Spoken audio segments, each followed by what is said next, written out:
E fala, maratonistas, beleza? Meu nome é Iago e sejam bem-vindos a mais um vídeo aqui no canal. E galerinha, a Cineflix convocou todos os distritos, selecionou todos os tributos para assistir ao novo Jogos Vorazes, Cantiga de Pássaros e das Serpentes. E claro que eu não fiquei de fora dessa convocação.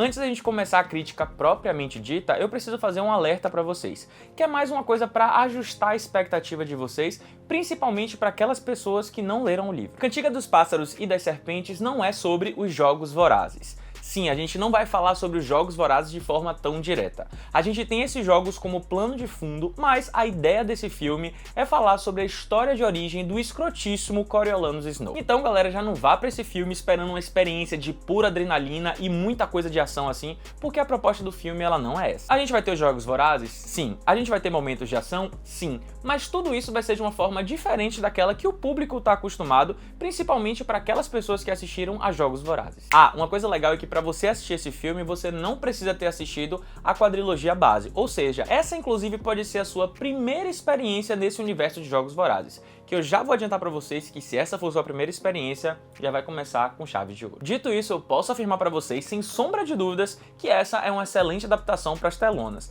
além de ser uma obra extremamente necessária, principalmente para quem é fã da saga. Galera, não é de hoje que eu venho falando aqui que esses filmes de origem, eles são um grande problema. Isso porque a galera com esses filmes de origem, eles conseguem pegar um trabalho muito bem feito que veio construído há muito tempo e com um filme só eles conseguem desgraçar tudo. Então eu confesso pra vocês que eu não sou muito fã desse tipo de filme, porque as experiências que eu tive ultimamente com esses filmes de origem foram péssimas. E vamos ser honestos, né, galera? A maioria desses filmes de origem nada mais são do que um tipo de artifício que os estúdios utilizam pra poder arrecadar dinheiro. O que é que eles fazem? Eles pegam uma franquia, um filme de grande nome, e aí fazem um filme de origem em cima dessa franquia. Porque a galera vai assistir porque gostou muito daquilo que foi lançado. Só que como eles não têm um cuidado em criar uma narrativa boa ou uma história envolvente, eles simplesmente fazem a primeira coisa que vem à cabeça. E como é que isso fica muito nítido? Quando a gente analisa esses filmes. Por quê? Porque a gente vê que a narrativa é rasa, que a história não é envolvente, que os personagens ali retratados não são muito bons, e tudo isso acaba fazendo vergonha àquele filme ou àquela franquia que havia sido lançada. Mas a boa notícia é que Cantiga dos Pássaros e das Serpentes vai na contramão de tudo isso. Isso porque a gente vai ter uma obra que vai ter uma narrativa super envolvente e que vai fazer com que tudo aquilo que você já viu em Jogos Vorazes ganhe ainda mais sentido. Mas, se você não tiver assistido, você vai conseguir começar a entender como é que todo esse universo funciona, e aí na hora que você entrar em Jogos Vorazes, você já vai entrar, ó, expert e sabendo quem você deve detestar. E aí uma coisa que esses filmes de origem têm é que a galera já sabe o que é que vai acontecer no futuro. Então os roteiristas eles precisam ter muito, mas muito cuidado para poder não criar algo que deixe um mal entendido ou criar situações que não existem, porque caso eles façam isso, simplesmente vai contradizer tudo aquilo que já foi contado. E já para poder acabar com o suspense, eu posso dizer que esse filme ele honra a cronologia, então não tem nada fora assim da casinha que faça os fãs ficarem, meu Deus, eles fizeram isso. Não, eles seguem certinho a cronologia e fazem com que os eventos futuros eles tenham sentido. Só que pelo fato deles honrarem essa cronologia, esse filme ele luta contra dois pontos. O primeiro é que a gente tem o que a gente chama de limitador de narrativa. Isso porque a galera sabe o que vai acontecer no futuro. Então os roteiristas eles meio que ficam limitados, eles não podem criar coisas muito novas, eles não podem fazer coisas fora da caixinha, porque a cronologia ela não permite isso. E nesse filme a gente tem exatamente isso, a gente vai ter elementos de narrativa, a gente vai ter o desenvolver da história, que para quem assistiu aos filmes anteriores, meio que entende o que vai acontecer. Então a gente tem reviravoltas previsíveis. Mas, mais uma vez, eu não acho que isso seja um problema. Porque, já que eles estão se atendo à cronologia, eles não podiam criar nada muito inovador. Eles não poderiam ter uma reviravolta muito inovadora. Porque eles estão obedecendo à narrativa. Então, pra mim, isso foi um ponto positivo. E aí é esse cuidado com a coerência que me mostra que esse novo longa, ele não veio pra causar. Ele não veio simplesmente pra poder arrancar dinheiro da galera que é fã de Jogos Vorazes. Não. Ele veio pra poder mostrar que ele é uma peça fundamental nessa mitologia que foi criada por Suzanne Collins. E o outro ponto que também tem a ver com essa coisa da galera já saber o futuro é a questão de que, como todo mundo sabe o que é que vai acontecer, você pode ter um problema aí de conseguir prender a atenção do espectador, porque a galera fez, ai, esse filme eu já sei o que vai acontecer com esse personagem, então não vou prestar tanta atenção, vou prestar atenção em momentos específicos. E aí o público ele pode acabar desviando a atenção durante o filme. Mas os roteiristas, eles conseguiram fazer com que esse filme ele ficasse muito bom. Mas, mais do que os roteiristas, Cantiga dos Pássaros e das Serpentes tem uma arma secreta, mas não tão secreta assim. E eu tô falando de ninguém menos do que Francis Lawrence, o nosso diretor. E Lawrence, galera, pra vocês terem uma ideia, ele assumiu a cadeira de direção lá em Jogos Vorazes em Chamas, que foi o segundo filme lançado, e a partir daí foi só sucesso. Claro que a gente teve aquela leve polêmica quando o último Jogos Vorazes foi dividido em duas partes, mas o próprio diretor já disse que isso não tinha sido uma boa ideia, e aí por conta disso, esse filme não foi dividido. E por que eu tô falando isso? Porque eu já vou adiantar pra vocês que o filme, ele é bem longo. E aí algumas pessoas saíram do cinema dizendo, nossa, o filme é longo, o filme é bom, mas é longo e tal. Talvez se fossem dividido em duas partes, mas eu garanto pra vocês que não tem necessidade nenhuma. Eu tô falando aqui de roteirista, de diretor, sendo que eu sei que quem criou a história, né, dos Pássaros e das Serpentes foi Suzanne Collins, ela que é a idealizadora desse universo de Jogos Vorazes. Mas a gente tem que dar o mérito àquelas pessoas que conseguiram, de forma muito eficiente, pegar aquelas palavras de Suzanne Collins e colocar na tela da forma como foi colocado nesse filme. Entendam, a forma como esse filme ele foi colocado só fez com que o personagem de Snow ele ganhasse ainda mais força e ainda mais potência, fazendo com que aquilo que a gente assistiu lá em Jogos Vorazes se tornasse ainda mais significativo e a gente percebesse o quanto esse personagem ele era profundo, complexo e escroto. E já que eu tô falando do peso que esse protagonista trouxe pra história, eu não poderia deixar de falar sobre o ator por detrás do personagem, que é ninguém menos do que Tom Blythe. Eu acho que ele conseguiu trazer um papel bem interessante, principalmente quando a gente analisa que ele teve que trabalhar muito a questão das diferentes vertentes do caráter de Snow. E olha que isso não é nada fácil, principalmente porque nesse filme eles querem trazer que Snow ele não é 100% escroto, que existe um lado bonzinho, que existe um lado amoroso, um lado afetivo. E aí você conseguir fazer isso é muito difícil, principalmente para aquela galera que já conhece Snow da quadrilogia base, que é um cara extremamente escroto. Então você conseguir vender um personagem que tem um lado humano, que tem um lado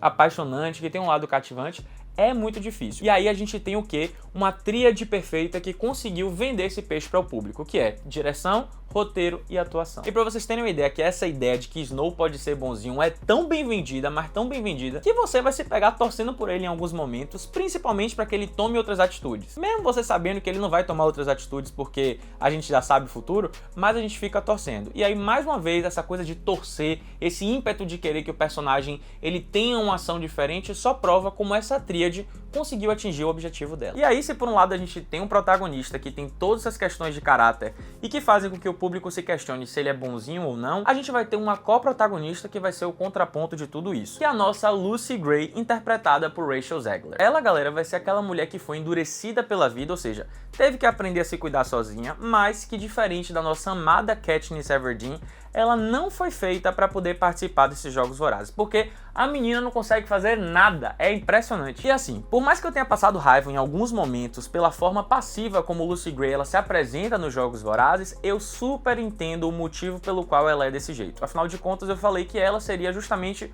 o contraponto. Ela seria, enquanto a gente teria uma coisa mais venenosa, tipo uma serpente, que seria o nosso Coriolanus Snow, por outro lado a gente teria um pássaro, aquela coisa livre, aquela coisa que canta, aquela coisa doce e sublime, que é a nossa Lucy Gray. Então é como se a gente tivesse os dois contrapontos perfeitos e que a vida arranjou um jeito de fazer com que os dois ficassem juntos. E assim, já que eu tô falando de atuação, eu não poderia deixar de falar de Viola Davis. Se a mulher é uma potência, eu acho que isso não é alvo de debate pra mais ninguém. Todo mundo simplesmente aceita, porque a filmografia dela fala por si só. Mas nesse filme, ela conseguiu ser a vilã dentro de uma história que é sobre um vilão. Vocês entendem como isso é difícil? Você ser um vilão dentro de um filme de vilão é realmente muito complicado e não é todo mundo que sabe fazer isso não. E olha que ela conseguiu fazer tudo isso, ela conseguiu ser essa grande vilã dentro dessa história de vilão com pouco tempo de tela. Eu achei que a galera deu pouco tempo de tela pra ela. Mas, dentro desse pouco tempo de tela, quem aparecia com ela perdia o brilho, porque a mulher é de uma perfeição, é de uma potência que é sensacional. Entretanto, galera, por mais que eu tenha achado que esse longa foi uma boa adaptação para os cinemas, eu preciso dizer pra vocês que algumas coisas me incomodaram. A primeira delas foi o fato de que a história ela é contada em capítulos. E quem me segue aqui sabe que eu não sou muito fã desse tipo de artifício. Porque o que acontece? Normalmente, tanto diretores quanto roteiristas, eles não conseguem dosar muito bem essa divisão de capítulos e a história ela fica meio que desconexa e aí esses cortes de capítulos parece que são apenas para poder